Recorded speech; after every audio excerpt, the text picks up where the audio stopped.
เศร้าเลยเราบ่เคยขี้คร้านอยู่แบบบางงานเราบ่เคยซ่องมือเคยอุ่นมัดการเอาให้ไปมาอุ่นพี่น้องกระโปรง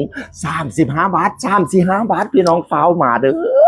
ตลาดโรงเกลือบางสะพุงเนี่ยอยู่ตระกูลเชฟที่สตูเนี่ยนะบ่แม่นของกระลือกระลาดของมือซ่องแต่ว่าเกรดเอมีแต่แบรนด์เนมทั้งนั้นสวยหรูสวยงามพระราม8พี่น้องเอ๋ยแล้วก็บ่แม่นว่าไปวางค่ายน้ำขี้ดินขี้ดอนนี้อยู่ในห้างพี่น้องอยู่ในห้างเนี่ย35 บาทพอเห็นกันก็ตกใจบ่เคยเห็นจักเทียพี่น้องเอ๋ยชิ้นกระโปรงงามๆนี่นะชิ้นใบล็อกใบลุ้นมีเบิร์ดนี่นะพี่น้องหลากหลายสไตล์35 บาทล้วนๆที่ไม่มีป้ายนะ35 บาทแต่ก็ผมไปเดินดูแล้วสวยจริงๆพี่น้องเอ๋ยพูดนะกระโปรงสั้นกระโปรงยาวพูดนะซื้อไปให้เมียค่อยก่อนนะพี่น้องพูดนะโอ้ยนี่ลูกให้บอกร้านเด้อตระกูลเศรษฐีตลาดโรงเกลือบางสะพุงอยู่ถัดจากโรงพยาบาลบางสะพุงมา500 เมตรทางไปภูหลวงทางไปทรายขาวเนี่ยอยู่ฝั่งขวามือฝั่งเดียวกันกับโรงพยาบาลบางสะพุงแต่มุมอื่นต่อไปนะกางเกงใบสลุนเนี่ยพี่น้องยุ่มใส่กันรถ3 ตัว135 บาท3 ตัว100ยุ่มใส่กันได้เลยเสี่ยวสิ้นกระโปรงเสี่ยวทรงเสี่ยวเสียได้เบิดพี่น้องพูดนะโอ้ยงามเก่งพี่น้องพูดนะขายได้ยังไง30อุ้ยกางเกงว่ายน้ำเนี่ย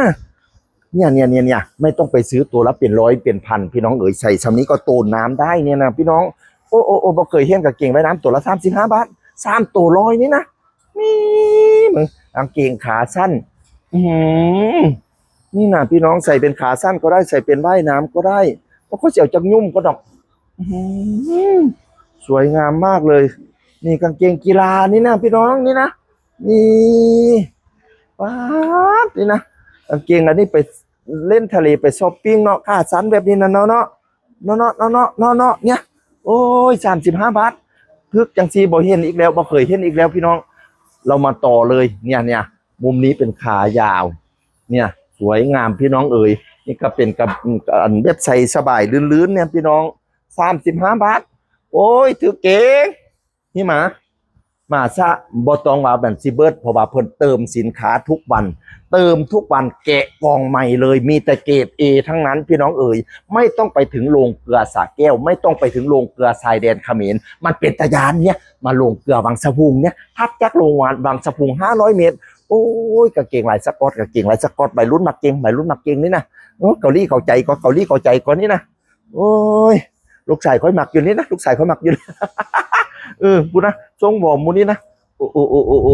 บ่เคยเห็นจักยามาขายทึกคักทึกแน่แท้เนี่ยพี่น้องพูดนะ35 บาทล้วนๆพี่น้องสิ้นกระโปรงซื้อไปฟักเนี่ยก็ไทยเลยแล้วบ่เคยคิดค้านอยู่แบกบ้านงานก็บ่เคยสวยงามมีลูกให้บอกล้านพี่น้องพูดนะยาวอัดลัดเด้อมีหลายล็อกไม่ใช่ล็อกเดียวมีหลายล็อกมากไม่ได้ล็อกเดียวนะอุ้ยแต่ถ้าอันมีป้ายนี้มีป้ายจะตามราคาแต่ถ้าไม่มีป้ายนี่35 บาทล้วนๆ3 ตัว135 บาทล้วนๆ3 ตัว100ที่ตลาดโรงเกลือวังสะพุงพี่น้องเอ๋ยด่วนเลยแล้วก็บอกต่อๆกันเพราะว่าคนเริ่มมาเยอะมากขนาดเปิดตัวบ่หันได้คนมาไล่ใครสนใจจะเอาไปขายต่อแม่ค้าไปขายต่อกระหม่าลายซื้อ 1,000 ลด 10% ซื้อ 10,000 ลด 15% ซื้อ 100,000 ลด 20%เกรด A ทั้งนั้นเลยติดต่อได้ที่เฮียบุตรีตามเบอร์โทรนี้